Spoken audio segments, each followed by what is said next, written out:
लपंडाव मालिकेच्या आजच्या भागामध्ये इथे आता सखी वेदूला म्हणत असते की वेदू स्वयंपाकाचं बघ. तेव्हा वेदू म्हणते, अहो मॅडम, तुम्ही सांगा ना काय बनवायचं आहे ते, मी ते बनवते. तेव्हा सखी म्हणते, जे काही बनवायचं आहे ते बनव, पण जास्त तिखट बनवू नकोस, कारण कान्हाला जास्त तिखट नाही चालत. तेव्हा इथे सगळेजण सखीकडे बघतच राहतात.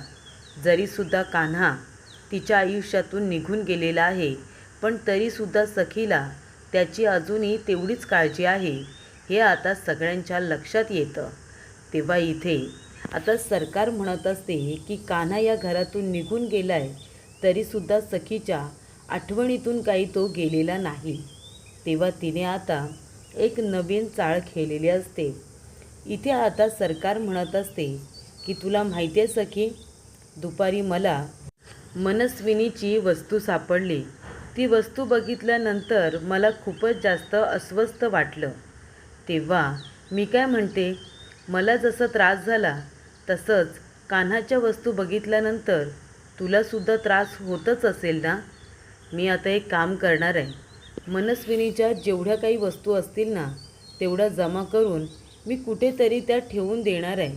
मला आता या घरामध्ये मनस्विनीची एकसुद्धा वस्तू किंवा एकसुद्धा गोष्ट नको आहे. तेव्हा सखी म्हणत असते, आई बरोबर बोलतेस तू, मलासुद्धा कान्हाची एकसुद्धा वस्तू त्याची आठवण माझ्याजवळ नको आहे. मीसुद्धा त्याच्या सगळ्या आठवणी माझ्यापासून दूर करणार आहे.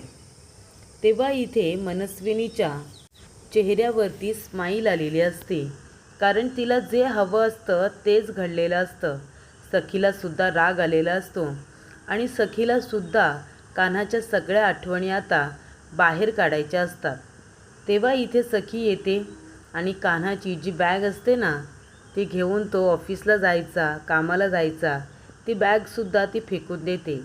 त्यानंतर तिने आपल्या कपाटामध्ये त्याचे काही शर्ट वगैरे लावलेले असतात, त्याचे कपडे असतात, ते सुद्धा इथे सखी रागारागाने काढत असते. ती म्हणत असते, नाही, मला आता कान्हाची एकसुद्धा आठवण माझ्याजवळ नको आहे. तेव्हा त्या ठिकाणी गौतम काका आलेले असतात. ते म्हणत असतात, सखी बाळा, काय करतेस तू? कान्हाच्या सगळ्या आठवणी आता बाजूला काढून ठेवतेस का? ती म्हणते, हो काका, कान्हाची आता कुठलीच आठवण मला माझ्याजवळ नको आहे. त्याने स्वतःचं नावसुद्धा आपल्याला चुकीचं सांगितलं, कबीर किर्लोस्कर. आता त्याच्या आठवणी माझ्याजवळ कशाला हव्यात? मी सगळ्याच्या सगळ्या आठवणी त्याच्या आता त्याला देऊन टाकणार आहे, नाहीतर मी फेकून देते कुठेतरी. तेव्हा इथे गौतम काका म्हणतात, सखी बाळा, अगं जरी पण आठवणी देशील बाजूला ठेवून, पण मनातल्या आठवणीचं काय? मनामध्ये राग आहे ना तुझ्या. हे बघ, प्रेमावरती ना रागाचा विजय होऊ देऊ नकोस. मगाशी पुरुषोत्तम दादा आणि मीनाक्षी वहिनी दोघेजणं कानाबद्दल वाईट बोलले, तर तुला राग आला ना? आला ना राग? याचा अर्थ मनामध्ये राग आहे आणि मग मनामध्ये प्रेमसुद्धा आहे. पण ह्या प्रेमावरती आहे ना रागाचा विजय होऊ देऊ नकोस. हे बघ, जे काही असेल ते असेल, पण कान्हा मुलगा खरंच खूप चांगला आहे.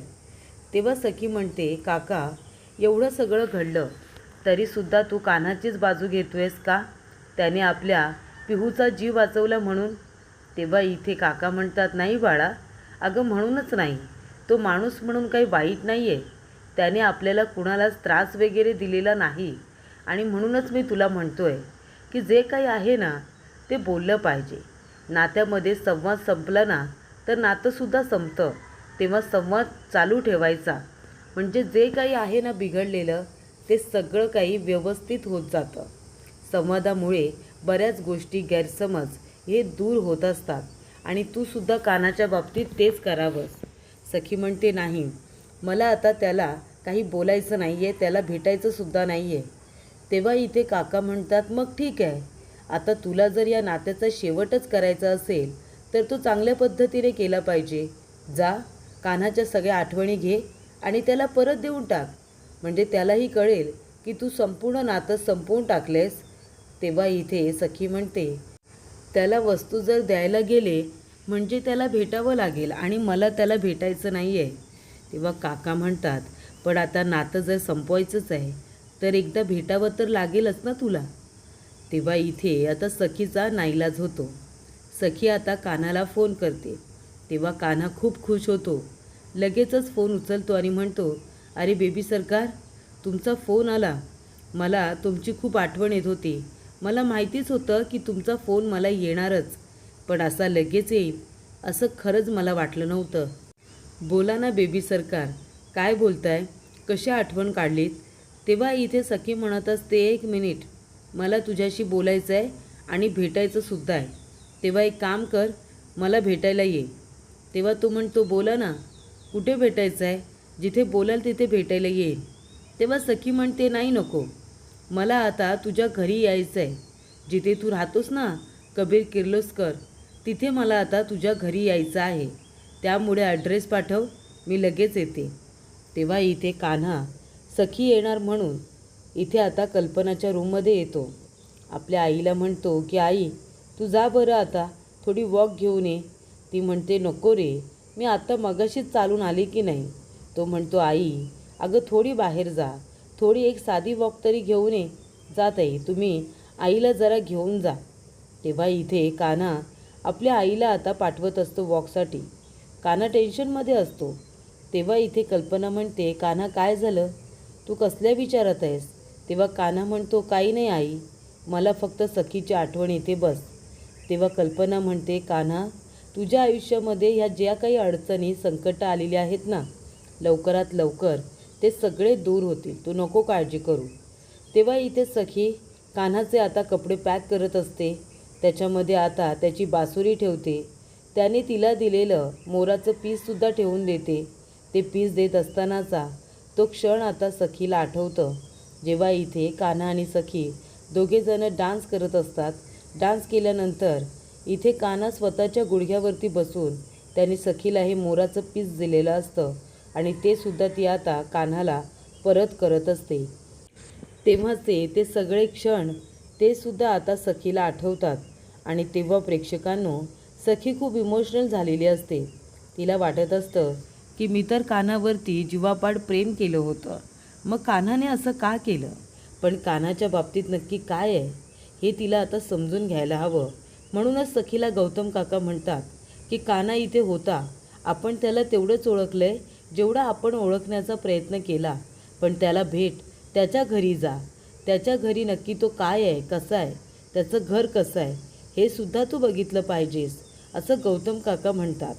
तेव्हा इथे सखी त्याच्या घरी त्याला भेटण्याचा निर्णय घेते.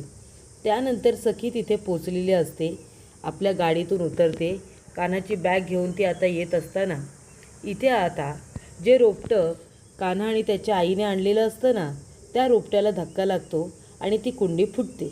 कुंडी फुटल्यानंतर लगेचच सखी खाली वागते आणि ती कुंडी उचलते.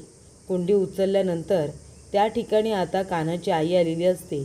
तिला खूप राग येतो, कारण इथे सखीने त्यांनी आणलेलं रोपटं फोडलेलं असतं. तेव्हा इथे सखी लगेचच ते रोपटं उचलते, एका दुसऱ्या कुंडीमध्ये लावते, त्याच्यामध्ये माती वगैरे टाकते आणि मग ती कुंडी अगदी व्यवस्थित उभी करून ठेवणार असते. तेव्हा तिथे कल्पना बघत असते, सखी नेमकं करते तरी काय? तेव्हा कान्हा म्हणत असतो की चला आता सखी इथे येईल, तिने हा फॅमिली फोटो बघता कामा नये, कारण जर तिने हा फोटो बघितला तर त्याच्यामध्ये माझी जी आई आहे तिला बघितल्यानंतर तिला कळेल की हॉस्पिटलमध्ये तिने ज्या बाईची मदत केली होती ना, ती बाई दुसरी तिसरी कोणी नसून माझी आई आहे, हे तिला आत्ताच कळता कामा नये. सखीने इथे रोपटं लावलेलं असतं, माती टाकलेली असते, पाणी घातलेलं असतं. तेव्हा हे सगळं बघून कल्पनाला छान वाटतं की ही मुलगी सगळं काही विखरून ठेवणारी नाही आहे, जर तुटलेलं असेल तर जोडणारी आहे. त्यामुळे तिच्याबद्दल आता तिला चांगली भावना मनामध्ये आलेली असते. तिने तर रोपटं फक्त लावलं नाही तर त्याला पाणीसुद्धा दिलं. पाण्याने आता स्वच्छ हात धुवून घेतले, कारण तिचे हात मातीने माखलेले असतात. स्वच्छ हात धुवून घेतल्यानंतर ती आता पुन्हा बॅग उचलते आणि घरामध्ये येत असते. तेव्हा इथे कान्हा म्हणत असतो, शुभं करोती म्हणायची वेळ झालेली आहे. शुभं करोती तिथे मी सखीबरोबर म्हणायचो, पण आता मी एकटा म्हणतो. सखी आता येतच असेल, ती यायच्या आधी शुभं करोती म्हणून घेतो. तेव्हा इथे सखी आता लक्ष्मीच्या पावलांनी जणू काही किर्लोस्करांच्या घरामध्ये इथे आता प्रवेश करते.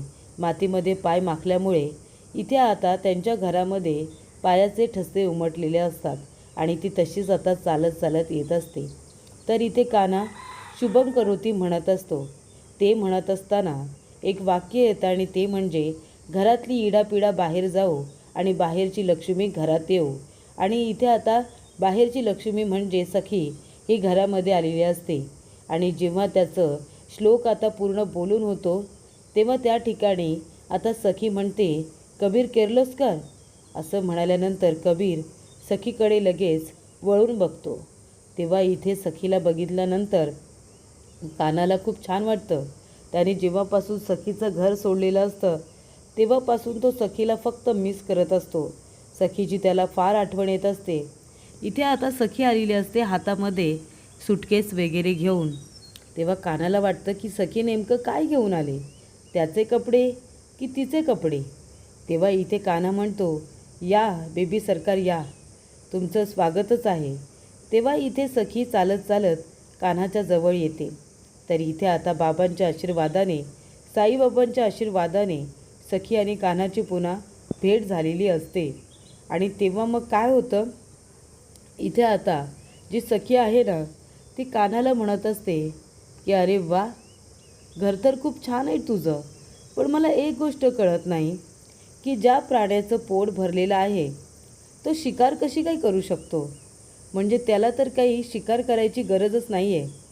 पण इथे प्राणी ते करू शकत नाही, पण माणूस करूच शकतो नाही का. माणूस ती शिकार करूच शकतो.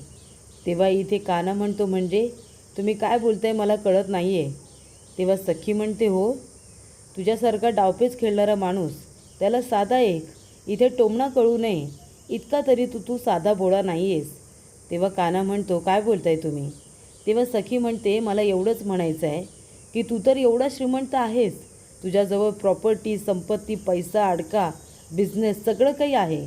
मग इतका श्रीमंत आहेस तू, तरीसुद्धा माझ्या संपत्तीचा हव्यास का केलास. माझी संपत्ती का हवी होती तुला. आमच्या इथे प्रॉपर्टीसाठीच आला होतास ना, प्रॉपर्टी लुबाडायची होती म्हणूनच माझ्याबरोबर लग्न केलं होतंस ना, बरोबर ना. तेव्हा इथे आता सखी कान्हाला म्हणत असते की म्हणजे याचा अर्थ तुझं पोट भरलेलं आहे, म्हणजे तू स्वतः इतका श्रीमंत आहेस तरीसुद्धा तुला आमची प्रॉपर्टी का हवी होती.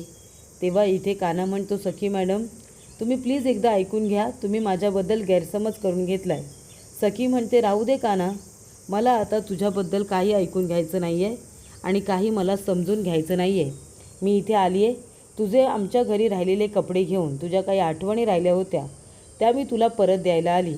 तेव्हा कान्हा म्हणतो, सखी मॅडम तुम्ही माझ्या वस्तू, माझे कपडे सगळे काही परत घेऊन आलात. तेव्हा सखी म्हणते, हो, तिथे ठेवून काय करू. जेव्हा जेव्हा मी तुझ्या आठवणी बघत होते तेव्हा तेव्हा मला तुझी आठवण येत होती. मला आठवत होतं की कशा पद्धतीने तू माझी फसवणूक केली आहेस, कशा पद्धतीने तू मला त्रास दिला आहेस, हे सगळं मला आठवत होतं. म्हणून मी तुझ्या सगळ्या आठवणी तुला परत करायला आली आहे. तर प्रेक्षकांनो, पुढील भागामध्ये सखी म्हणते, कान्हा माझा तुझ्यावरती आता अजिबात विश्वास नाही आहे. तेव्हा कान्हा म्हणतो, मग तुमचा कुणावरती विश्वास आहे, त्या बाईवरती. ती म्हणते, ती माझी आई आहे. तेव्हा कान्हा म्हणतो, नाही, ती मनस्विनी आहे, ती तुमची आई तेजस्विनी नाही आहे. तेव्हा इथे उद्याच्या उद्या आपण भेटू आणि काय खरं काय खोटं, दूध का दूध और पाणी का पाणी करू, असं इथे सखी कान्हाला म्हणत असते. कान्हा म्हणतो, ठीक आहे, तुमची काही हरकत नसेल तर आपण उद्याच्या उद्या भेटू आणि तेव्हाच मी मनस्विनीचा पर्दा फास्ट करणार आहे तुमच्या सगळ्यांसमोर. तेव्हा प्रेक्षकांनो, इथे आता कान्हा घरी येणार असतो. ही गोष्ट सखी आपल्या आईला सांगते. ती म्हणत असते, आई, कान्हा इथे येणार आहे तुला भेटायला. तेव्हा इथे लगेचच मनस्विनी म्हणते, का, तो का मला भेटायला येणार आहे. सखी म्हणते, कारण त्याचा विश्वास नाही आहे तुझ्यावरती. तू तेजस्विनी नाही आहेस, तू मनस्विनी आहेस असं वाटतं त्याला आणि म्हणूनच तो उद्या डॉक्टरांना घेऊन इथे येणार आहे. तुझे डोळ्यांमध्ये लेन्सेस आहेत का ते बघण्यासाठी. जर तुझ्या डोळ्यामध्ये लेन्सेस असतील तर तू मनस्विनी आहेस आणि जर लेन्सेस नसतील तर तू तेजस्विनी आहेस हे सिद्ध होईल. आणि हे सिद्ध करण्यासाठीच कान्हा उद्या सकाळी डॉक्टरांना घेऊन इथे येणार आहे. तेव्हा प्रेक्षकांनो, आता इथे मनस्विनी घाबरलेली असते कारण तिच्या डोळ्यामध्ये तर लेन्सेस असतात आणि ते जर बघितले गेले तर मात्र तिचं काही खरं नाही असं आता मनस्विनीला वाटत असतं.